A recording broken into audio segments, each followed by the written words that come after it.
Bon, et ça se voit pas, hein.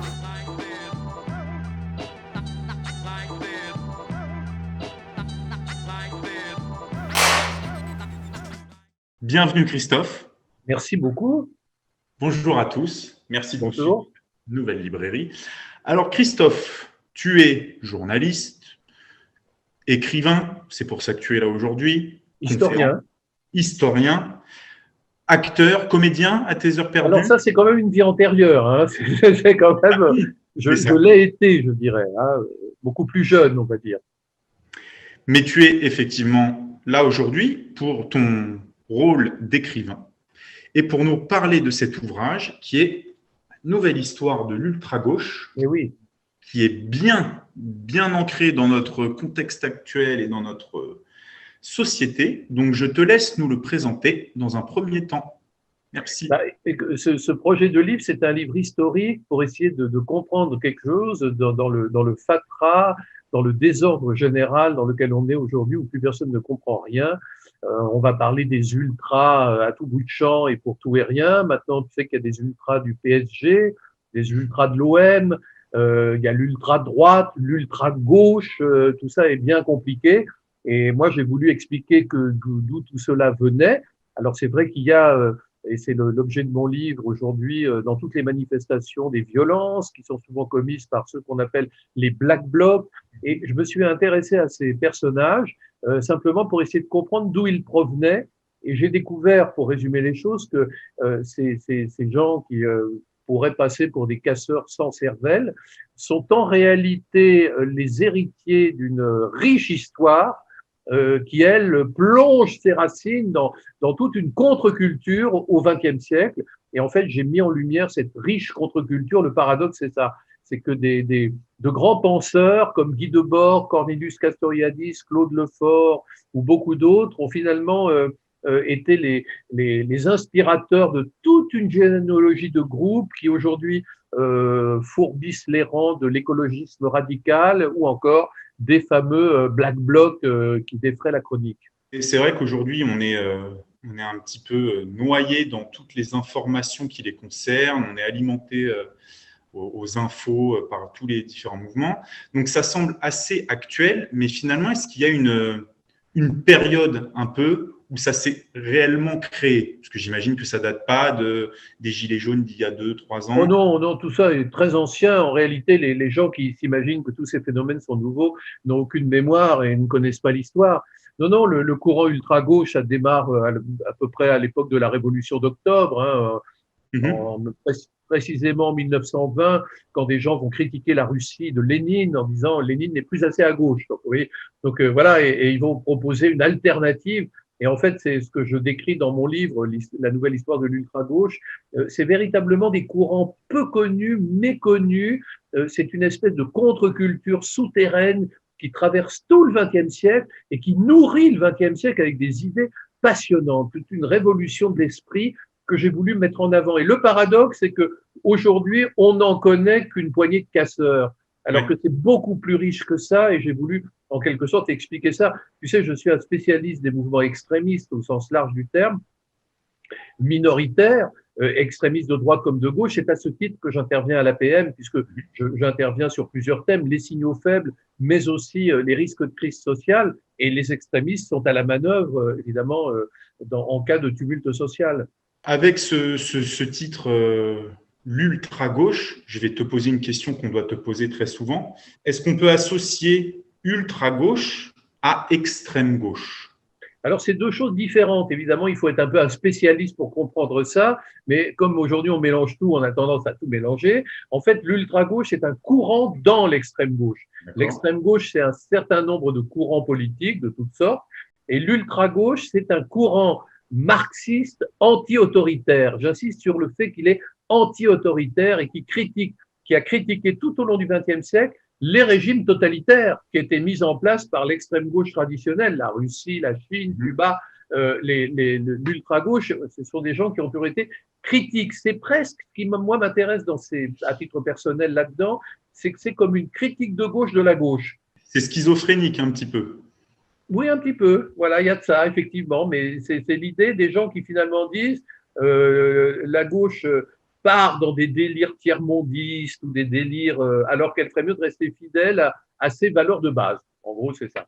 Avec ce que tu nous dis, est-ce que finalement, alors je fais des raccourcis ou même des traits très grossiers, mais est-ce que l'ultra-gauche ne souhaite pas ramener la gauche dans un mouvement un petit peu plus médian, plus sobre, plus français en termes de politique? Pas du tout. Non, dans le cas de l'ultra-gauche, on est plutôt dans des gens, on pourrait dire que plus à gauche que l'ultra-gauche, il n'y a pas. Donc là, on est plutôt dans l'extrémisme de l'extrémisme.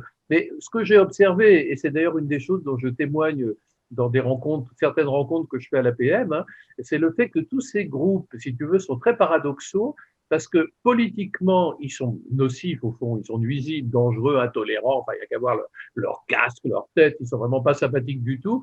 Mais culturellement parlant, ils jouent un rôle très important dans l'histoire culturelle et la vie de nos sociétés parce qu'ils sont très souvent les incubateurs involontaires d'idées nouvelles qui ensuite se répandent dans la société, parfois en se diluant. Tu vois, et ça, c'est passionnant. Ce sont des lieux, tu sais, tous ces lieux en marge sont des agoras où il y a plein d'idées qui circulent et certaines jouent un rôle déterminant dans notre destin à nous tous. Avant de compléter ça, parce que justement, j'avais une question sur le profil finalement d'un ultra-gauche. Mais avant ça, je voulais te demander si la violence était obligatoirement associée à ce mouvement.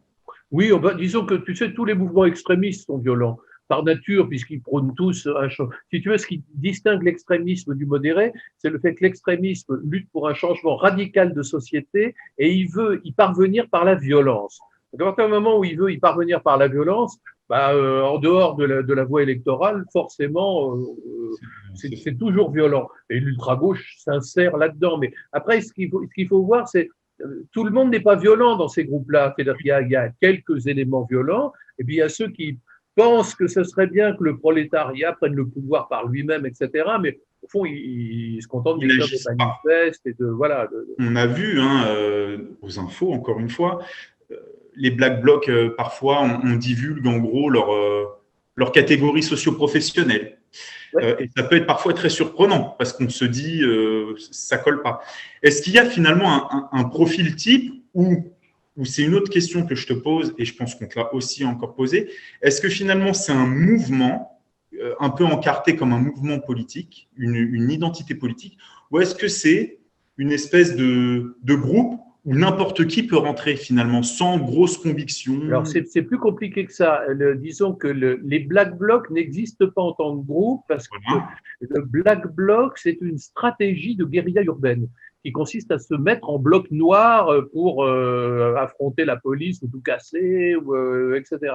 Donc en fait, ce sont les gens dont nous parlons sont des gens qui se désignent eux-mêmes comme des autonomes ou comme des sans étiquette pour bien distinguer le fait qu'ils veulent inventer quelque chose de radicalement nouveau.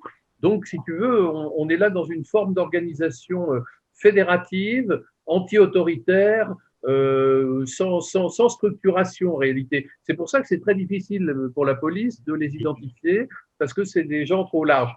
Sur le plan de leur provenance socio-professionnelle, ce sont généralement de jeunes gens blancs, bien éduqués, diplômés, avec bac minimum, souvent bac plus 5, et il faut au moins ça pour comprendre les textes théoriques, qui sont très abscons, très, très difficiles à lire.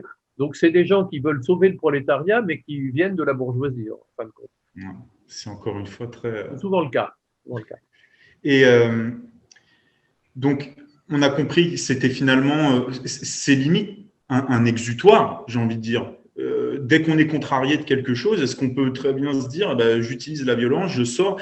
Moi, quand je t'écoute, et de ce que je perçois, donc je ne prétends pas avoir la science là-dessus ou un avis, mais on a finalement l'impression que c'est de la violence pour de la violence. Non, pas du tout, justement, c'est une violence stratégique, révolutionnaire. Après, elle est dans leur vision à eux, si tu veux, mais c'est une stratégie… En fait, la violence de ceux qu'on appelle les Black Blocs, c'est une violence, entre guillemets, qui se veut incitative. Et l'idée, c'est de dire, les prolétaires ou le peuple doit prendre le pouvoir par lui-même, mais nous, qui sommes des révolutionnaires conscients, nous allons lui donner l'exemple. Et il faut savoir que les Black Blocs, quand ils cassent en bord des manifestations, ne cassent pas tout.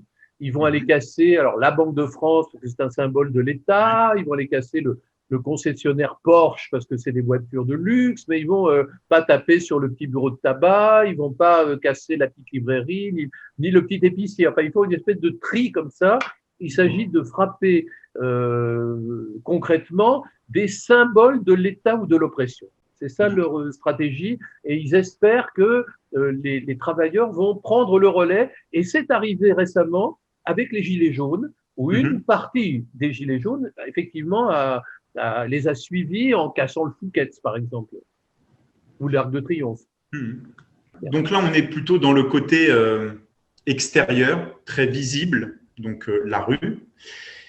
On s'interroge, vu qu'on est quand même un réseau de dirigeants, d'entrepreneurs, est-ce que ce mouvement est présent dans les entreprises? Pour te répondre très concrètement, Romain, ce qui est très présent dans l'entreprise aujourd'hui, enfin dans l'entreprise, dans l'environnement de l'entreprise, on pourrait dire, c'est l'extrême gauche dans sa diversité. C'est-à-dire qu'aujourd'hui, tu sais, et là, je parle plus tellement de l'ultra-gauche, qui est vraiment la pointe extrême de l'extrême gauche, mais de l'extrême gauche dans sa pluralité. Il faut comprendre que l'extrême gauche en France, elle a compris quelque chose de fondamental, c'est qu'elle serait toujours minoritaire, mais qu'on n'a pas besoin d'être nombreux pour avoir de l'influence. Et l'extrême gauche a compris qu'elle pouvait avoir de l'influence en prenant le contrôle des appareils. Et donc l'extrême gauche, elle a réussi en France à prendre le contrôle, par exemple, des appareils syndicaux, de nombreux appareils syndicaux. Évidemment, cette prise de contrôle des appareils se répercute au niveau de l'entreprise, au niveau du délégué syndical de l'entreprise. Et par ailleurs, l'extrême gauche a réussi une mainmise assez fascinante sur l'économie sociale et l'environnement de l'entreprise, c'est-à-dire médecine du travail, contrôle URSSAF, contrôleur des impôts, et j'en passe. Toutes ces structures-là sont aujourd'hui largement dominées par l'extrême gauche. On pourrait dire que l'extrême gauche est surreprésentée dans ces institutions, alors qu'elle est sous-représentée au niveau national, tu vois. Mais c'est ça qui est passionnant. Et donc, quand je viens parler devant des clubs des risques de crise sociale, notamment, je sensibilise les chefs d'entreprise, effectivement, à cette présence de l'extrême gauche, et ce qui peut donner des clés d'interprétation quand on est surpris par un conflit qui semble surgir de nulle part ou dont on n'a pas la compréhension. Je peux, moi, donner la compréhension et expliquer les motivations et dire qui sont les acteurs qui sont les moteurs de ces conflits. D'accord. C'est bien qu'en plus tu nous dises quand je viens en rencontre, parce que c'est du coup une bonne transition. Cet ouvrage qui est donc très actuel, mais qui finalement reprend tes travaux anciens aussi, il me semble que tu sais, moi je suis l'auteur de 45 ou 50 livres aujourd'hui, et il y en a bien 25 sur les mouvements extrémistes. Et donc, ce livre-là s'inscrit dans toutes mes recherches, mes travaux sur l'extrémisme qui se poursuivent, hein, puisque j'ai créé en 2020, en pleine pandémie, un observatoire des extrémismes et des signes émergents à l'Université Polytechnique des Hauts-de-France à Valenciennes. Tu vois, donc on a réussi ce tour de force de créer ça pendant la pandémie. Donc voilà.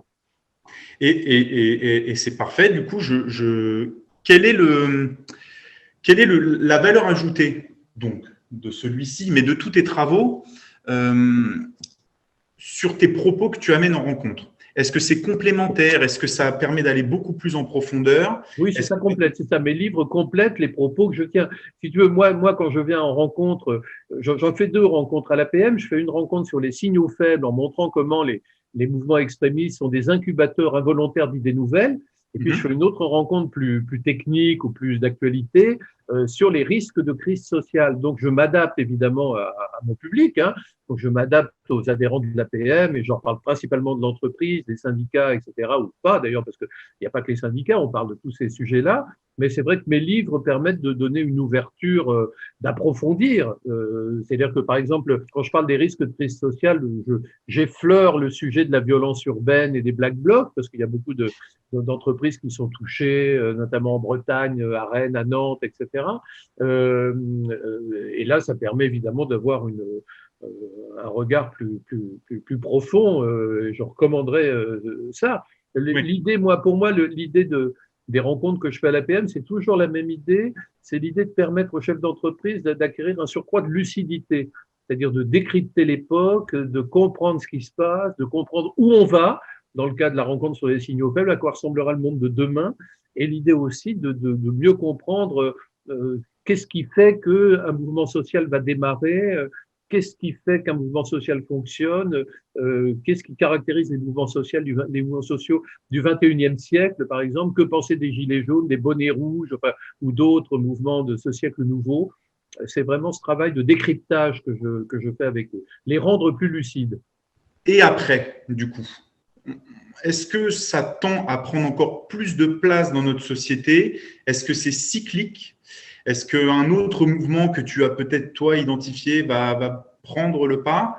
Est-ce qu'on est amené à vivre sans cesse, du coup, dans les années à venir, dans cette ambiance-là? Disons qu'on est dans un monde nouveau qui est en train de s'installer, avec des mouvements sociaux de type nouveau, comme les bonnets rouges ou les gilets jaunes. Maintenant, il y aura toujours des crises sociales, il y aura toujours du tumulte social. Donc, ce qui est intéressant, c'est de voir si on peut anticiper une crise sociale. Est-ce qu'on peut voir venir? Est-ce que le chef d'entreprise peut éviter d'être surpris? Tout est là dans cette capacité de prendre un train d'avance, d'anticiper et de voir un peu plus clair. Maintenant, c'est certain qu'on est dans un moment très important historiquement parce qu'on est en train d'entrer culturellement dans le 21e siècle. Et donc, il y a deux plaques tectoniques qui se chevauchent. Il y a le monde ancien et le monde nouveau, on le voit bien. Et le monde nouveau, il est comme il est. On peut l'aimer ou ne pas l'aimer, mais il est en train de s'installer. Et c'est passionnant ce qui se passe aujourd'hui. Il y a une nouvelle génération extraordinaire autour de la défense de la planète, par exemple, qui est dans le nous, dans le collectif. Alors, c'est fini l'individualisme. On a vécu 50 ans d'individualisme, c'est terminé. On est en train de passer à autre chose. Et donc, moi, ce qui m'intéresse, c'est de prendre le pouls de tout ça, d'être au contact de tout ça. Et j'adore ce grouillement marginal parce qu'il est riche de tellement d'informations. Il permet de nourrir tellement la réflexion et il permet au chef d'entreprise d'abord d'avancer en toute connaissance de cause, de façon pleinement lucide, et pourquoi pas d'anticiper la tendance. C'est aussi doublement gagnant, quoi. Ça me semble être une bonne conclusion sur ton rôle à l'APM, l'impact de tes ouvrages, l'objectif de tes ouvrages, dont je rappelle le dernier, Nouvelle histoire de l'ultra-gauche. Christophe, merci. Je t'en prie, merci beaucoup à toi. Très riche. À très bientôt. À bientôt. Merci de nous avoir suivis et à très bientôt dans les clubs ou dans d'autres endroits. Merci Christophe. Au revoir à tous. Merci.